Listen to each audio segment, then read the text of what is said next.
In today's video, I'll show you how to install Rampage Trainer in GTA 5 Enhanced. Check my video description for these three mods download link.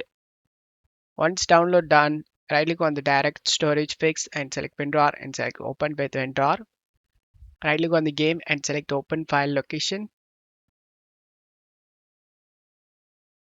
Drag and drop this ASI file inside of a game folder and then go back, open the Rampage Enhanced. Select this ASI and this folder inside of a game folder. Then go back, open script v bin, end of all these files inside of a game folder except the txt. And now you can launch the game.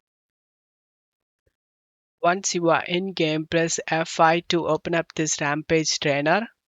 Using the up arrow and down arrow, choose options. To select option, press enter. To go back, press the backspace key.